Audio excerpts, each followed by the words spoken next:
أعوذ بالله من الشيطان الرجيم. بسم الله الرحمن الرحيم. طه ما أنزلنا عليك القرآن لتشقى إلا تذكرة لمن يخشى تنزيلا ممن خلق الأرض والسماوات العلا الرحمن على العرش استوى له ما في السماوات وما في الأرض وما بينهما وما تحت الثرى وإن تجهر بالقول فإنه يعلم السر وأخفى الله لا إله إلا هو له الأسماء الحسنى. وهل أتاك حديث موسى إذ رأى نارا فقال لأهلهم كثوا إني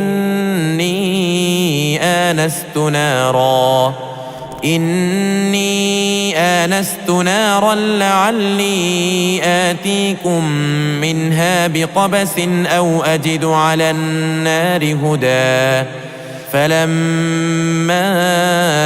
أتاها نودي يا موسى إني أنا ربك فاخلع نعليك إنك بالوادي المقدس طوى وأنا اخترتك فاستمع لما يوحى إنني أنا الله لا إله إلا أنا فاعبدني وأقم الصلاة لذكري إن الساعة آتية أكاد أخفيها لتجزى كل نفس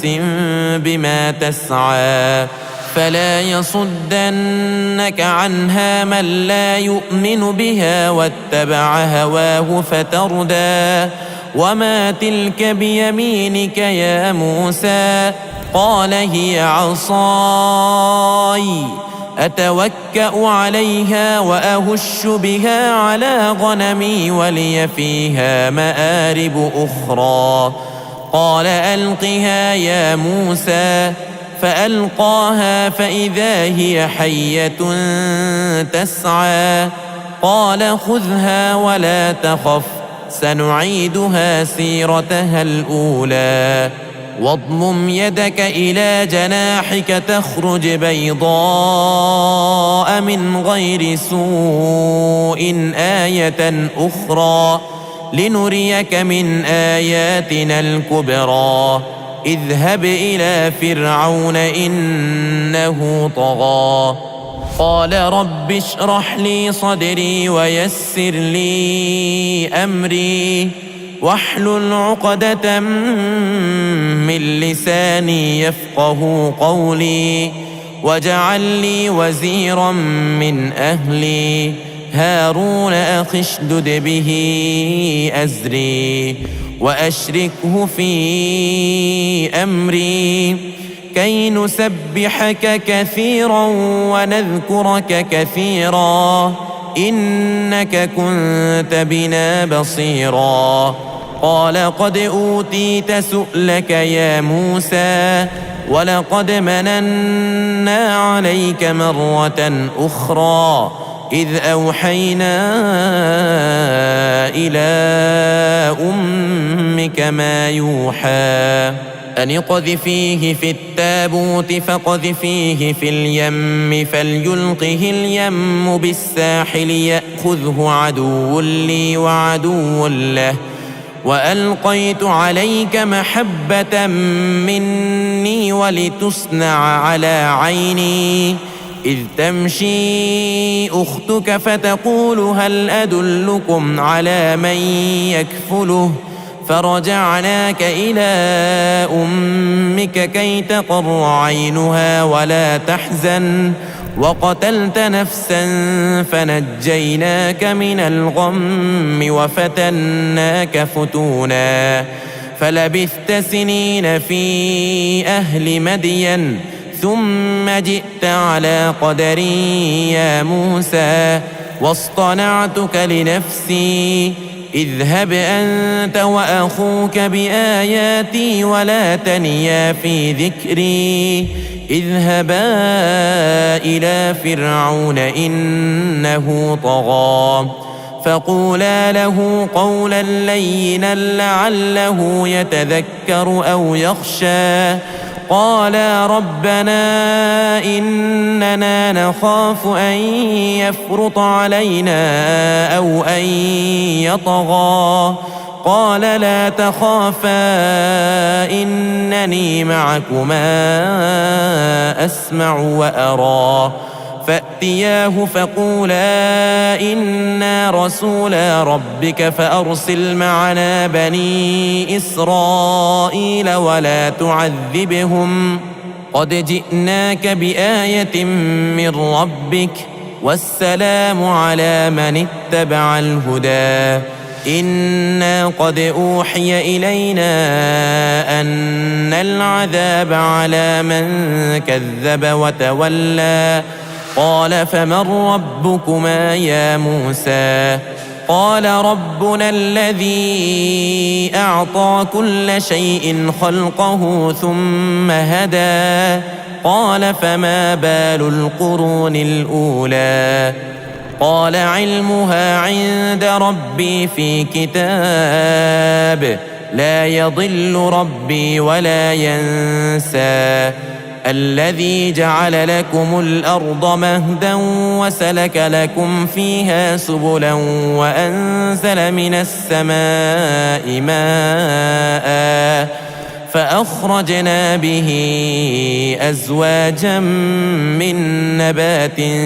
شتى كلوا وارعوا أنعامكم إن في ذلك لآيات لأولي النهى منها خلقناكم وفيها نعيدكم ومنها نخرجكم تارة أخرى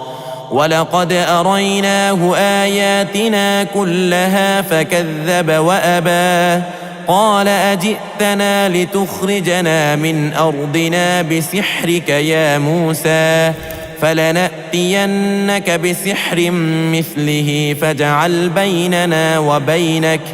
فاجعل بيننا وبينك موعدا لا نخلفه نحن ولا أنت مكانا سوى قال موعدكم يوم الزينة وأن يحشر الناس ضحى فتولى فرعون فجمع كيده ثم أتى قال لهم موسى ويلكم لا تفتروا على الله كذبا فيسحتكم بعذاب وقد خاب من افترى فتنازعوا أمرهم بينهم وأسروا النجوى قالوا إن هذان لساحران يريدان أن يخرجاكم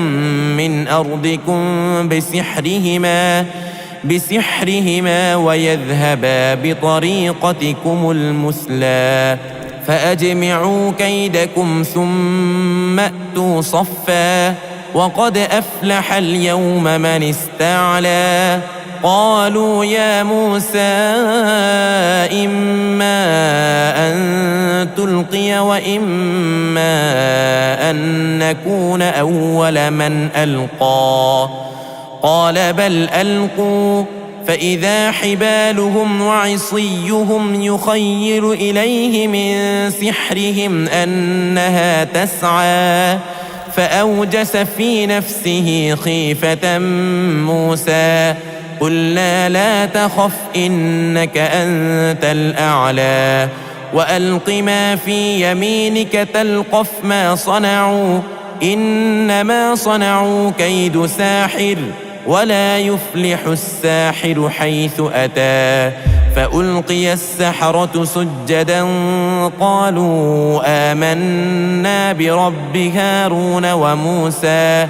قال آمنتم له قبل أن آذن لكم إنه لكبيركم الذي علمكم السحر فلأقطعن أيديكم وأرجلكم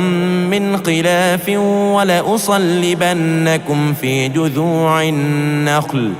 ولتعلمن أينا أشد عذابا وأبقى قالوا لن نؤثرك على ما جاءنا من البينات والذي فطرنا فاقض ما أنت قاض إنما تقضي هذه الحياة الدنيا إنا آمنا بربنا ليغفر لنا خطايانا وما أكرهتنا عليه من السحر والله خير وأبقى إنه من يأت ربه مجرما فإن له جهنم لا يموت فيها ولا يحيا ومن يأته مؤمنا قد عمل الصالحات فأولئك لهم الدرجات العلا جنات عدن تجري من تحتها الأنهار خالدين فيها وذلك جزاء من تزكى ولقد أوحينا إلى موسى أن أسر بعبادي فاضرب لهم طريقا في البحر يبسا لا تخاف دركا ولا تخشى فأتبعهم فرعون بجنوده فغشيهم من اليم ما غشيهم وأضل فرعون قومه وما هدى يا بني إسرائيل قد أنجيناكم من عدوكم وواعدناكم جانب الطور الأيمن ونزلنا عليكم المن والسلوى كلوا من طيبات ما رزقناكم ولا تطغوا فيه فيحل عليكم غضبي ومن يحلل عليه غضبي فقد هوى وإني لغفار لمن تاب وآمن وعمل صالحا ثم اهتدى وما أعجلك عن قومك يا موسى قال هم أولئك على أثري وعجلت إليك رب لترضى قال فإنا قد فتنا قومك من بعدك وأضلهم السامري فرجع موسى إلى قومه غضبان أسفا قال يا قوم ألم يعدكم ربكم وعدا حسنا أفطال عليكم العهد أم أردتم أن يحل عليكم غضب من ربكم فأخلفتكم موعدي قالوا ما أخلفنا موعدك بملكنا ولكننا حملنا أوزارا من زينة القوم فقذفناها فكذلك ألقى السامري فأخرج لهم عجلا جسدا له خوار فقالوا هذا إلهكم وإله موسى فنسي أفلا يرون ألا يرجع إليهم قولا ولا يملك لهم ضرا ولا نفعا ولقد قال لهم هارون من قبل يا قوم إنما فتنتم به وإن ربكم الرحمن فاتبعوني وأطيعوا أمري قالوا لن نبرح عليه عاكفين حتى يرجع إلينا موسى قال يا هارون ما منعك إذ رأيتهم ضلوا ألا تتبعن أفعصيت أمري قال يا ابن لا تأخذ بلحيتي ولا برأسي، إني خشيت أن تقول فرقت بين بني إسرائيل ولم ترقب قولي. قال فما خطبك يا سامري؟ قال بصرت بما لم يبصروا به فقبضت قبضة من أثر الرسول فنبذتها وكذلك سولت لي نفسي. قال فاذهب فإن لك في الحياة أن تقول لا مساس، وإن لك موعدا لن تخلفه، وانظر إلى إلهك الذي ظلت عليه عاكفا لنحرقنه ثم لننسفنه في اليم نسفا. إنما إلهكم الله الذي لا إله إلا هو وسع كل شيء علما. كذلك نقص عليك من أنباء ما قد سبق وقد آتيناك من لدنا ذكرا. من أعرض عنه فإنه يحمل يوم القيامة وزرا خالدين فيه وساء لهم يوم القيامة حملا. يوم ينفخ في الصور ونحشر المجرمين يومئذ زرقا يتخافتون بينهم إن لبثتم إلا عشرا نحن أعلم بما يقولون إذ يقول أمثلهم طريقة إن لبثتم إلا يوما.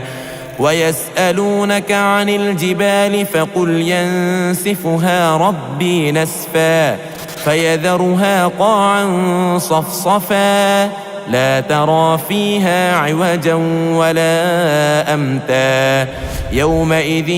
يتبعون الداعي لا عوج له وخشعت الأصوات للرحمن فلا تسمع إلا همسا. يومئذ لا تنفع الشفاعة إلا من أذن له الرحمن ورضي له قولا. يعلم ما بين أيديهم وما خلفهم ولا يحيطون به علما. وعنت الوجوه للحي القيوم وقد خاب من حمل ظلما. ومن يعمل من الصالحات وهو مؤمن فلا يخاف ظلما ولا هضما. وكذلك أنزلناه قرآنا عربيا وصرفنا فيه من الوعيد لعلهم يتقون أو يحدث لهم ذكرا.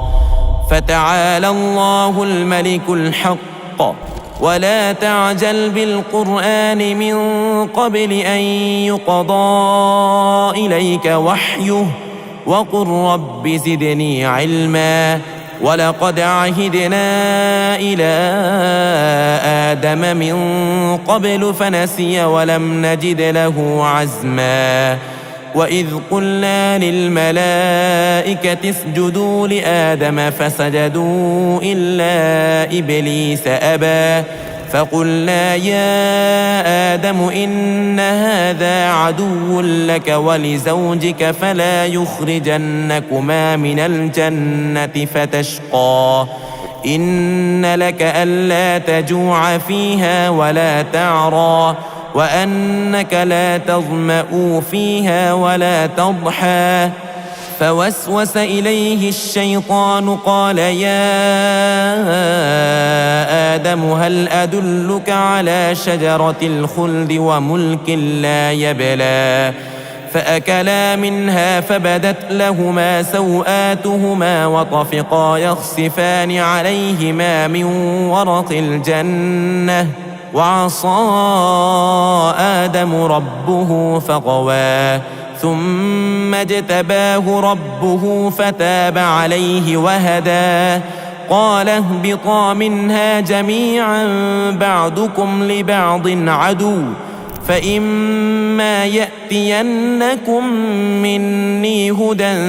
فمن اتبع هداي فلا يضل ولا يشقى ومن أعرض عن ذكري فإن له معيشة ضنكا ونحشره يوم القيامة أعمى قال رب لم حشرتني أعمى وقد كنت بصيرا قال كذلك أتتك آياتنا فنسيتها وكذلك اليوم تنسى وكذلك نجزي من أسرف ولم يؤمن بآيات ربه ولعذاب الآخرة أشد وأبقى أفلم يهد لهم كم أهلكنا قبلهم من القرون يمشون في مساكنهم إن في ذلك لآيات لأولي النهى ولولا كلمة سبقت من ربك لكان لزاما وأجل مسمى فاصبر على ما يقولون وسبح بحمد ربك قبل طلوع الشمس وقبل غروبها ومن آناء الليل فسبح وأطراف النهار لعلك ترضى ولا تمدن عينيك إلى ما متعنا به أزواجا منهم زهرة الحياة الدنيا لنفتنهم فيه ورزق ربك خير وأبقى وأمر أهلك بالصلاة واصطبر عليها لا نسألك رزقا نحن نرزقك والعاقبة للتقوى وقالوا لولا يأتينا بآية من ربه أولم يأتهم بينة ما في الصحف الأولى ولو أنا أهلكناهم بعذاب من قبله لقالوا ربنا لولا أرسلت إلينا رسولا فنتبع آياتك من قبل أن نذل ونخزى قل كل متربص فتربصوا فستعلمون من أصحاب الصراط السوي ومن اهتدى.